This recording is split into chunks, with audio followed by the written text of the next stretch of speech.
اے محبوب علیہ السلام، بے شک ہم نے آپ کو گواہ بنا کے بھیجا ہے، خوشخبری دینے والا بنا کے بھیجا ہے اور ڈر سنانے والا بنا کے بھیجا۔ پھر فرمایا وَدَاعِيًا إِلَى اللَّهِ بِإِذْنِهِ، اور ہم نے آپ کو اللہ کی طرف دعوت دینے والا بنا کے بھیجا ہے اس کے اذن کے ساتھ، وَسِرَاجًا مُنِيرًا، اور آپ کو چمکتا ہوا آفتاب بنا کے بھیجا ہے۔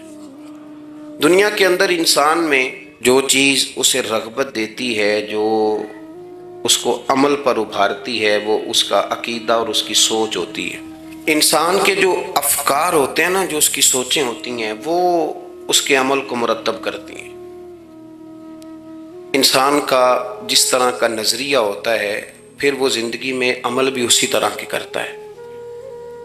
لوگوں کے بیچ رہ کے وہ وقت بھی اسی طرح ہی گزارتا ہے۔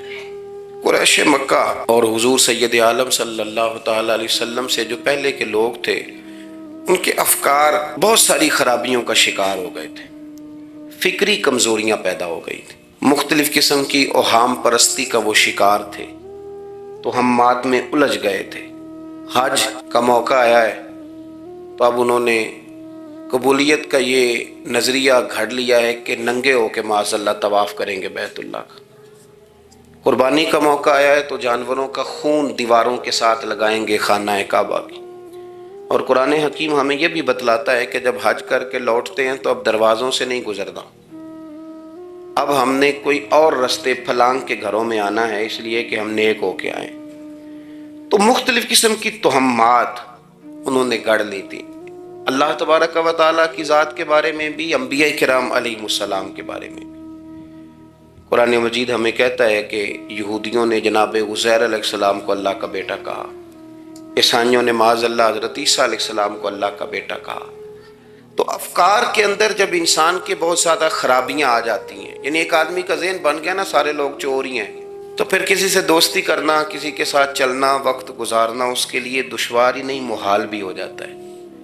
اور اگر انسان محسوس کرنے لگتا ہے نا کہ یار نہیں ایسا نہیں ہے، یہ میرے رسول کریم کی امت ہے، اور حضور علیہ السلام نے فرمایا میری امت کبھی گمراہی پر جمع نہیں ہوگی، تو امت میں خیر ہے، ہمیں خیر کو تلاش کرنا چاہیے۔ پھر انسان آہستہ آہستہ نرم ہونے لگتا ہے، لوگوں کو گنجائش دینے لگتا ہے، اور ان کی باتوں کو، ان کی کمزوریوں پر وہ استدلال کرتا ہے کہ یہاں کمزور پڑ گئے ہوں گے، یہاں یہ مسئلہ ہو گیا ہوگا۔ وہ کسی نے کہا تھا کہ جانے کس عمر میں جائے گی یہ عادت میری، روٹھنا اس سے تو اوروں سے الجھتے پھرنا۔ کئی دفعہ یوں بھی ہوتا ہے۔ تو ہمارے ہاں افکار میں اگر حسن رہے، تازگی رہے، خوبصورتی رہے، اب بھی کچھ لوگ ایسے ہیں جو اعتدال کا رستہ چھوڑ جاتے ہیں۔ صوفیاء کی جماعت میں جب سے ملنگوں نے قدم رکھا ہے، اور بہت سارے ایسے لوگ جو کہتے ہیں کہ نہیں تمہیں نہیں پتہ بات معرفت کی ہے، تو ان لوگوں نے بھی خرابی پیدا کر دی۔ پھر اس کا نقصان یہ ہوا کہ کچھ دانشوروں نے، شعراء نے، سیاستدانوں نے معاذ اللہ یہاں تک کہنا شروع کر دیا کہ جو جس کو بھی پکارتا ہے کسی نہ کسی روپ میں اللہ کو ہی پکارتا ہے۔ افکار میلے کر دیے، بھئی اگر جس کو بھی جو پکارا جا رہا تھا تو وہ معاذ اللہ اللہ کو ہی پکارا جا رہا تھا، جس کے سامنے جو جھکتا تھا تو کوئی نہ کوئی اس کے ہاں توحید پائی ہی جاتی تھی، تو پھر اللہ کے رسول بتوں کے خلاف کیوں جہاد کرتے رہے؟ پھر لا الہ الا اللہ کا کیا معنی ہوا؟ تو ایک تو وہ طبقہ آیا، پھر ایک الحاد اور بے دینی کا رویہ کچھ لوگوں نے یہ بھی اختیار کیا کہ معاذ اللہ انہوں نے مسبب الاسباب کی بجائے لوگوں کو اسباب پر زیادہ توکل کرنے کا معاذ اللہ درس دیا۔ دعاؤں سے کام نہیں چلتا، خالی نعروں سے بات نہیں بنتی۔ اس کو یہاں تک لے گئے کہ اگر آج انہیں حضور کا کوئی معجزہ بتایا جائے، کسی کرامت کی بات کی جائے، اللہ تبارک و تعالیٰ کی طرف سے عطا کردہ کسی انہونی ایسی بات میں جس میں خالصتاً قدرت الہی کا دخل ہو، تو ان لوگوں کے لیے ماننا مشکل ہو جاتا ہے، کیونکہ انہوں نے زور ہی اس بات پہ دے دیا ہے۔ تو ان سارے رویوں کے اندر ہمیں پھر پلٹ کر انہی تعلیمات کی طرف توجہ کرنی ہوگی جو مدینے والے محبوب نے ہمیں عطا فرمائی، جو حضور نے عقائد اور نظریات کا حسن ہمیں عطا فرمایا۔ یہ میرا دور گھبرائے ہوئے لوگوں کا دور ہے، پریشان لوگوں کا دور ہے۔ ڈپریشن کے مریضوں کی تعداد 65% تک پہنچ گئی ہے۔ اس قدر زیادہ لوگ ڈرے ہوئے پتہ نہیں کیا ہوگا. جو غریب ہو گیا وہ جانتا ہے شاید کبھی بھی میرا ہاتھ نہیں پڑے گا. جو بیمار ہو گیا وہ سمجھتا ہے کہ شاید کبھی تندرست نہیں ہوگا. تو کمزوری آ گئی اور تیزی کے ساتھ آئی. ٹی وی پہ بیٹھے لوگوں نے بھی کمزور کیا. پھر ایک تعویذ دھاگے والے تھے, انہوں نے بھی کہہ دیا تینوں کسی نے کچھ کیتا ہے.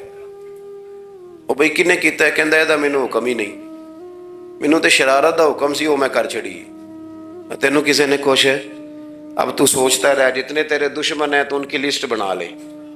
تو شرارتیں ہوئیں, لوگ کمزور ہوئے, افکار کے اندر کمزوری آئی. رسول کریم صلی اللہ علیہ وسلم لوگوں کو طاقتور کرتے, توکل کا درس دیتے, توحید باری تعالیٰ کے ستھرے جذبے حضور اپنے غلاموں کو عطا فرماتے. ان کی فکری حضور تربیت فرماتے, فکری. اللہ کے رسول صلی اللہ علیہ وسلم غار ثور میں موجود ہیں, ساتھ سیدنا صدیق اکبر رضی اللہ تعالیٰ عنہ. کفار جو گرفتار کرنے والے تھے, پیچھے لگے ہوئے تھے, وہ غار ثور کے دروازے تک آ گئے. جس طرح ڈاکٹر بول دیتا ہے, وہ کہہ دیتا ہے کہ اب جناب مشکل ہے, اگلے ہفتے آپ چلے جائیں گے. تو وہ جو کمزور لوگ ہیں انہوں نے اگلے ہفتے کیا جانا ہوتا ہے, وہ جب ڈاکٹر بتاتا ہے اسی وقت ہی فوت ہو جاتے ہیں. وہ کہتے ہیں اگلا ہفتہ تو لیٹ ہے, اسی وقت ہی سمیٹ لیتے ہیں سامان سفر. اور کچھ لوگ ایسے تھے, ڈاکٹر نے کہا کہ جناب آپ کی رپورٹس بتاتی ہیں کہ آپ بہت جلدی چلے جائیں گے. تو انہوں نے کہا جناب آپ جو کہہ رہے ہیں اپنے علم کے مطابق کہہ رہے ہیں, پر ہونا تو وہ ہے جو میرا رب کریم چاہے گا. یہ وہ جذبات ہیں جو ہمیں رسول کریم علیہ السلام نے عطا فرمائے. دیکھو حضرت ابوبکر صدیق رضی اللہ تعالیٰ عنہ کے ساتھ حضور غار ثور میں موجود ہیں. کفار جو گرفتار کرنے والے ہیں وہ دروازے تک آ گئے, بالکل دروازے تک. کو جناب صدیق اکبر رضی اللہ تعالیٰ عنہ ان کو دیکھ کر تھوڑا سا گھبرائے, اپنے لیے نہیں, ذات مصطفیٰ کے لیے گھبرائے, کہیں حضور کو کوئی تکلیف نہ پہنچ جائے. تھوڑا گھبرائے, یا رسول اللہ وہ تو قریب آ گئے, اور اگر انہوں نے پیروں کی جانب جھک کر دیکھا وہ تو ہمیں دیکھ لیں گے. بالکل سرانے پہنچ گئے, یہ آ گئے, کھڑے ہو گئے, اور درمیان میں پردہ کیا ہے؟ مکڑی کا جالا. اور مکڑی کا جالا پھونک سے بھی اڑ جاتا ہے, تو مکڑی کا جالا بیچ میں. حضور وہ تو پہنچ گئے, ذرا جھک کر کے دیکھیں گے تو وہ تو ہمیں پکڑ لیں گے. اب یہ وقت تربیت ہے, اور وہ تربیت جو محبوب نے اپنے اس عظیم صحابی کی فرمائی, اس تربیت کو میرے رب کریم نے قرآن مجید میں بیان فرمایا. حضور فرماتے ہیں, رب فرماتا ہے کہ فرمایا محبوب نے, فرمایا لا تحزن, ابو بکر گھبرانا. یہ ایک موقع ہوتا ہے جب انسان کو گھیر لیتی ہیں مشکلات چاروں جانب سے, اور جو بھی آتا ہے وہ اسے مایوس ہی کرتا ہے. لیکن حالات کے سہمے ہوئے لوگوں کو بتا دو, حالات بدل جاتے ہیں, ایک جیسے نہیں رہتے. کہا لا تحزن, ابو بکر گھبرانا. کیوں؟ ہماری فوجیں آ کے انہیں پکڑ لیں گی, یا اندر ہمارے پاس کوئی ایسا اسلحہ موجود ہے کہ ہم ان پر چھوڑ دیں گے تو یہ مر جائیں گے. لا تحزن, ابو بکر گھبرائیے مت. کیوں نہ گھبرائیے؟ اس لیے کہ ان اللہ معنا, بے شک اللہ ہمارے ساتھ ہے. جن کے ساتھ رب ہو انہیں گھبرانا نہیں چاہیے. انہیں گھبرانا, یہ جو مسلح کی قوت ہوتی ہے, جو دعا کی طاقت ہوتی ہے, دعا صلاح المومن, یہ جو قوت ہوتی ہے انسان کے پاس, یہ جو اس کے پاس ہتھیار ہوتا ہے کہ آج رات منا لوں گا میرا رب کرم فرما دے گا, یہ جو اس کے پاس قوت ہوتی ہے یہ اسے کمزور نہیں پڑنے دیتی, اسے طاقتور رکھتی. تو حضور نے افکار کے اندر یہ حسن پیدا کیا, لوگوں کو بتلایا کہ بجائے اس کے کہ تم کوئی چور رستہ تلاش کرو, کوئی سیاست کرنے کی کوشش کرو, تم کوئی ایسی راہ اختیار کرو جو تمہیں محسوس ہو کہ درست نہیں ہے, اس رستے نہ چلو, بلکہ تم اپنے رب کو منانے والے رستے پہ چلو. اور ترمذی شریف میں حدیث ہے, حضرت انس بن مالک رضی اللہ تعالیٰ عنہ فرمانے لگے کہ کریم محبوب علیہ السلام فرماتے ہیں کہ اپنے دکھڑے دنیا داروں کو نہ بتانا, سیٹھوں, نوابوں, چودھریوں, چاپلوسی کرنے کی ضرورت کوئی نہیں. اپنے دکھڑے دنیا داروں کو نہ بتانا, ورنہ اللہ تمہیں کبھی غنی نہیں فرمائے گا. فرمایا اپنے دکھ اپنے رب کریم کی بارگاہ میں عرض کرنا, جلدی یا دیر سے اللہ تمہیں لوگوں سے بے نیاز کر دے گا. تربیت فرمائی. ہم لوگوں نے تیزی سے اپنے آپ کو کمزور کیا ہے, توجہ کا مرکز دنیا دار. وہ اکبر الہآبادی نے کہا تھا کہ مصیبت میں بھی اب یاد خدا ہم کو نہیں آتی، دعا منہ سے نہ نکلی جیبوں سے عرضیاں نکلی. اب بھی نہ لوگ درخواستیں جمع کراتے ہیں، دعائیں نہیں کرتے. تو بھائی ایک تو یہ کہ توحید باری تعالیٰ کے بارے میں اصل نظریات، افکار کا حسن، پاکیزگی اور آپ کا اپنے رب کی جانب پورا توجہ کرنا. ہمارے ہاں اب تو خیر کرامتیں فیس بک پہ آتی ہیں اور لوگ اس کا سوال بھی بڑا تگڑا کر کے کرتے ہیں. اور جو بچے چھوٹے موٹے ہماری طرح طالب علم ہوتے ہیں، کچھ کتابیں پڑھنے والے دین کے، وہ کئی دفعہ الجھ جاتے ہیں کہ اب اس کو ٹیلی کیسے کریں، ساتھ کیسے جوڑیں. ایسی کرامتیں اور کرامت بیان کرنا بھی لوگوں نے ذمہ داری سمجھ لیا ہے. حالانکہ جڑے محرم راز حقیقت دے وہ تے راز حقیقت کھول دے ہی نہیں. اے جنہ ویکھیا نہیں او کرن گلاں، جنہ ویکھ لیا او تے بول دے ہی نہیں، تو بات ہی نہیں کرتے. تو کرامت نا جوڑ جاڑ کے نا کہیں فٹ کی جاتی ہے. آپ کو بخاری مسلم میں حدیث ملے گی، کوئی بھی ایسی اوہام پرستی، کوئی بھی ایسا نظریہ، کوئی بھی ایسی بات جو ذہن کو منتشر کرے. یعنی ابھی تک لوگ کہہ دیتے ہیں ہمارے کہ وہ کالی بلی رستہ کاٹ گئی تھی. تو معاملہ بڑا، میں ملتان شریف پہنچا تو مجھے وہاں ایک میرے سنگی کہنے لگے، بڑا پرانا ان سے ربط ہے، کہنے لگے کہ میں نے آج نہ تجربہ کیا ہے، ویسے واقعی کالی بلی رستہ کاٹی ہے تو مشکل ہو گئی ہے. میں نے انہیں کہا کہ آپ کا تجربہ سجدہ صاحب کا محتاج ہے، آپ کو دوبارہ سے تجربہ کرنا چاہیے. خدا کے بندے کالی بلی رستہ کاٹ جائے تو مشکل ہوتی ہے، تو میرا تو سارے رستے کئی کالی گاڑیاں رستہ کاٹ گئی. اب کیا کیا جائے؟ یہ کمزوری ہے. افکار میں کمزوری نہیں پیدا کریں، کچا پن نہ پیدا کریں، آپ مضبوطی لائیں. بخاری مسلم میں آپ کو حدیث ملے گی، سرور کائنات علیہ السلام کے صاحبزادے جناب ابراہیم علیہ السلام وصال فرما گئے، اور کیفیت یہ تھی کہ انہوں نے حضور کی مقدس گود میں آخری سانس لیا. داڑھی مبارک محبوب کی آنسوؤں سے بھر گئی. حضرت انس کہتے ہیں عرض کی یا رسول اللہ آپ بھی آنسو بہاتے ہیں؟ فرمایا میرا بیٹا گیا ہے تو آنسو نکل آئے ہیں، ورنہ میری زبان پہ وہی جاری ہے جس سے میرا رب راضی ہوتا ہے. اسی دن نا، جس دن سرکار کے صاحبزادے کا وصال ہوا، اسی دن سورج کو گرہن ہو گیا. کچھ لوگوں نے بات جوڑ دی، کہنے لگے کہ آج چونکہ حضور سید عالم علیہ السلام کے صاحبزادے کا وصال ہو گیا ہے تو آج دیکھو سورج کو بھی گرہن ہو گیا ہے. بات جوڑ دی. غم کی کیفیت تھی، سرکار کی مقدس داڑھی آنسوؤں سے بھری ہوئی تھی، حالات کا تقاضا اور اس کی سمت کچھ اور تھی. حضور نے جمعے کا انتظار نہیں فرمایا، فرمایا بلاؤ لوگوں کو مسجد میں. لوگ جمع ہو گئے اور صحابہ فرماتے ہیں ہمارے خیال میں یہ تھا کہ یہ موقع نہیں تھا.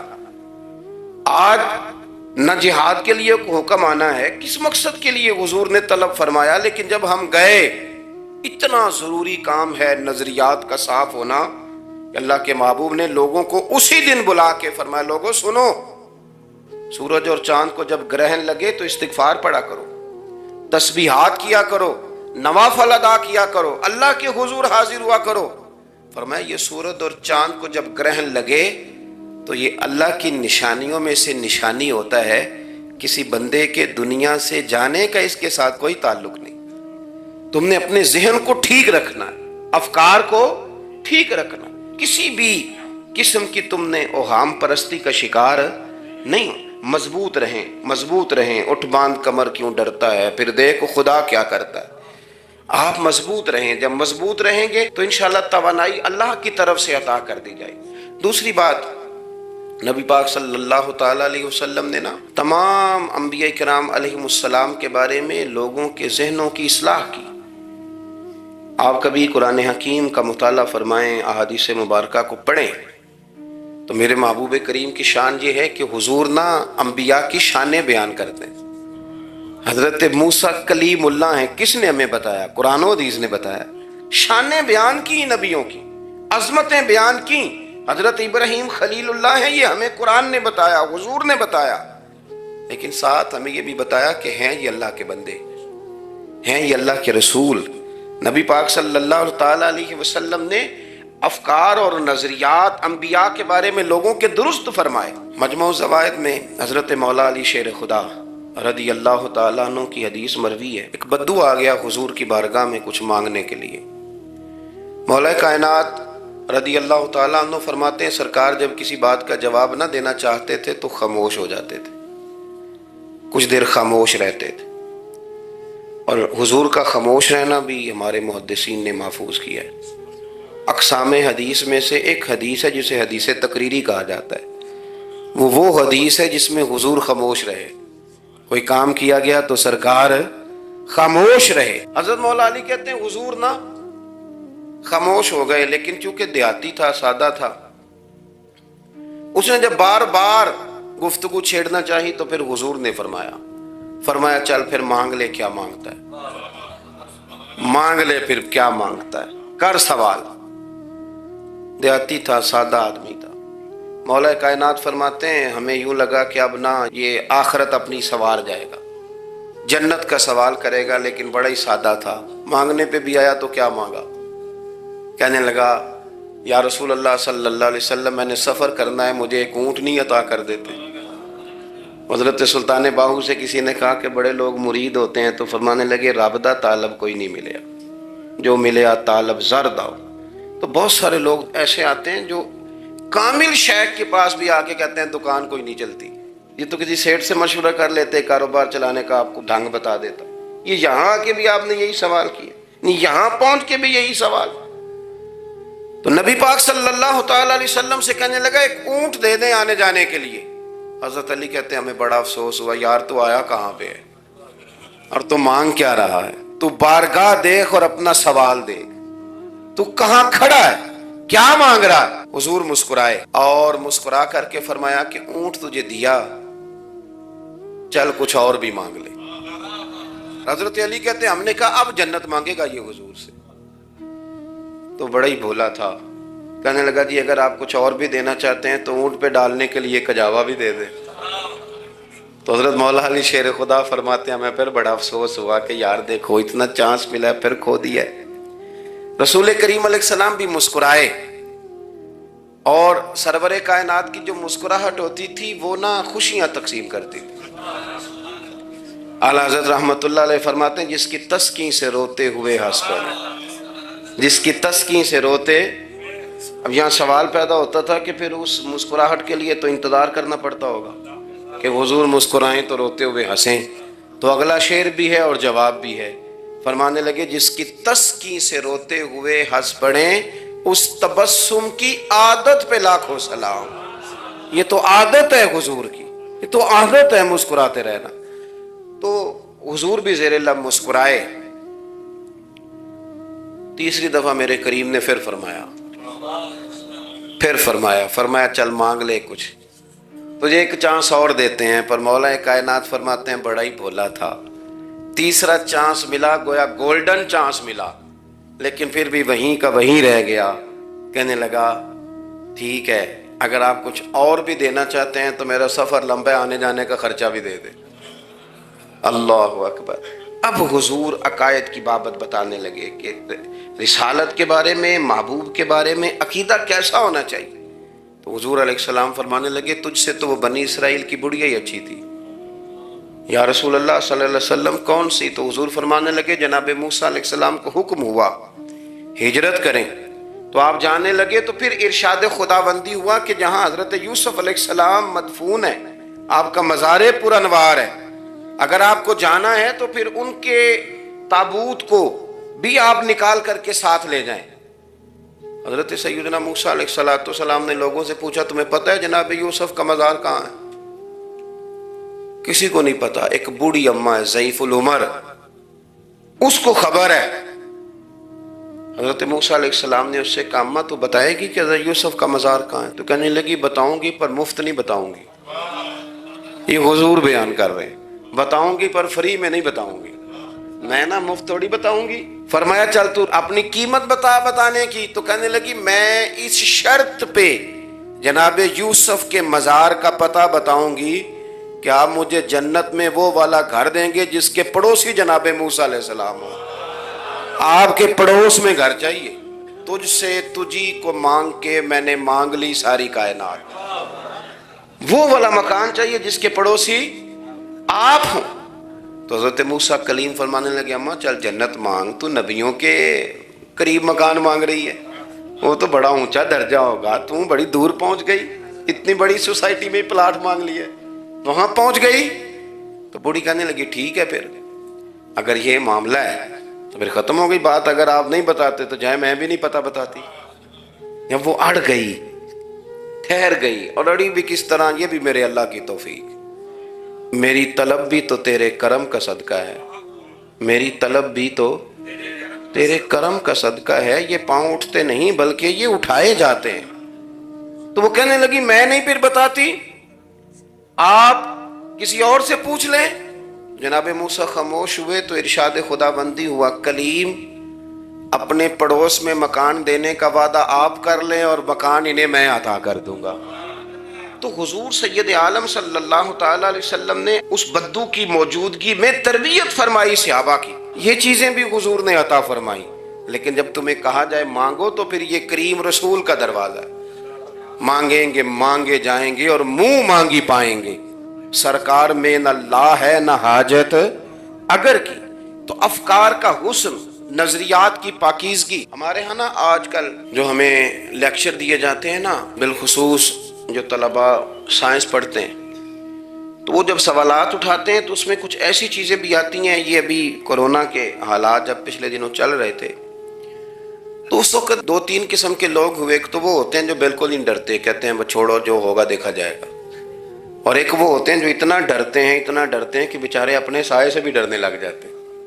تو یہ دونوں باتیں جو ہیں یہ درست نہیں ہیں۔ درست کیا ہے کہ آپ احتیاط بھی کریں گے پر بھروسہ اپنے رب کریم کی ذات پر کریں گے، بھروسہ اللہ پر۔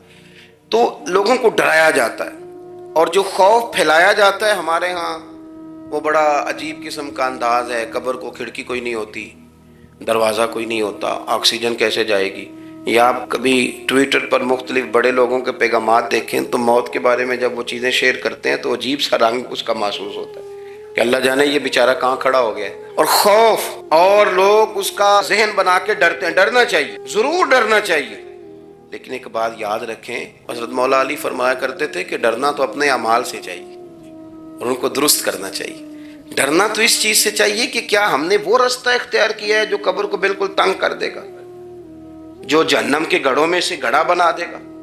اگر وہ رستہ ہے اور اس پر آپ چلے ہوئے ہیں، آپ سخت ہو گئے ہیں، آپ نے سوچنا چھوڑ دیا ہے، آپ نے حقوق العباد کے معاملے کو ترک کر دیا ہے، آپ اپنی طبیعت کے لحاظ سے لوگوں کو ستانا مشغلہ بنا بیٹھے، آپ حلال حرام کی تمیز چھوڑ گئے، نگاہوں کی صفائی سے لے کر رزق حلال کو پیٹ میں لے جانے تک اگر غیر محتاط ہو گئے تو پھر تو خوف کھائیں۔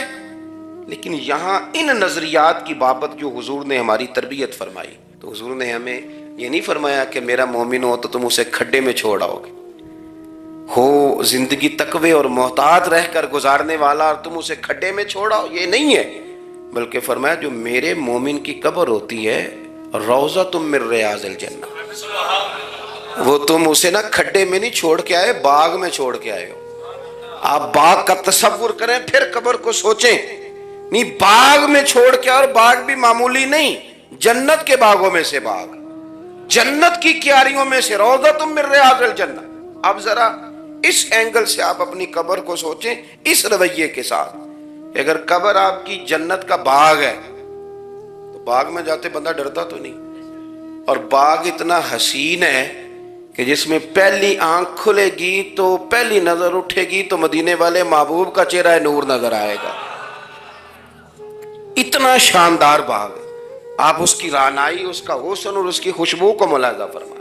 تو حضور نے نا ہماری تربیت فرمائی۔ میں اکثر کہا کرتا ہوں احباب سے کہ انسان 10-15 سال کے بعد پردیس سے واپس لوٹے اور ماں اگر موجود ہو نا گھر میں، اتنا تگڑا استقبال کرتی ہے کہ مزہ آ جاتا ہے، اس کا بس نہیں چلتا، مکان بھی نہیں بنا دے، فلانی چیز بھی نہیں لے آؤ، میرا پتر آ رہا ہے، فلانی بھی۔ تو سالوں بعد بندہ گھر لوٹے تو ماں اتنا استقبال نہیں کرتی جتنا قبر میں اللہ کی رحمت بندے کا استقبال کرتے۔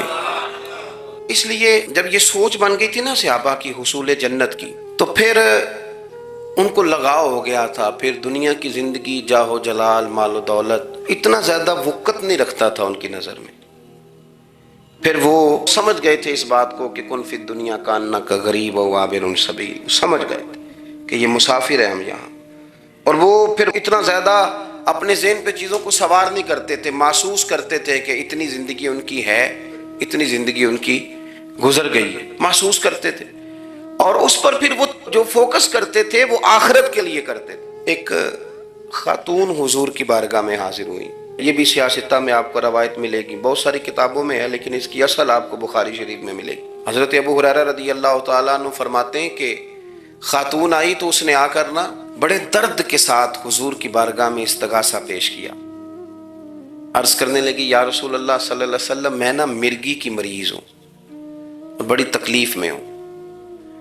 یہ جو مرگی کا مرض ہوتا ہے یہ اعصابی بھی ہے، جسمانی بھی ہے، ذہن کو کنٹرول کرتا ہے اور انسان جسمانی طور پر بھی بالکل اس وقت جب دورہ ہوتا ہے مفلوج ہو جاتا ہے، ذہنی طور پر بھی خوشی غمی آنا جانا دشوار ہو جاتا ہے انسان کے لیے. تو وہ خاتون عرض کرتی ہے یا رسول اللہ صلی اللہ علیہ وسلم، مجھے مرگی ہے، کریم آپ دعا فرمائیں رب مجھے شفا عطا کر دے. حضور دعا فرما دیا کرتے، اللہ تعالیٰ نے میرے محبوب کے وجود کو شفا بنایا تھا. لعاب دہن مولا علی کی آنکھوں پہ لگائیں تو رب کریم فوراً شفا عطا فرمائے. لیکن حضور نا تربیت جب کرتے نا، تربیت لوگوں کے بیچ، تو پھر نظریات کو، عقائد کو، افکار کو حضور غسل دیتے، وضو کراتے. یہاں بھی سرکار نے صحابہ کے بیچ اس خاتون سے گفتگو فرمائی اور حضور فرمانے لگے اگر تو کہے تو میں دعا کرتا ہوں رب تجھے شفا دے دے گا. حضور فرمانے لگے اگر تو کہے میں دعا کرتا ہوں اللہ شفا دے گا. اور فرمایا اگر تو کرے صبر تو میرا وعدہ ہے رب بغیر حساب کتاب جنت عطا کرے گا.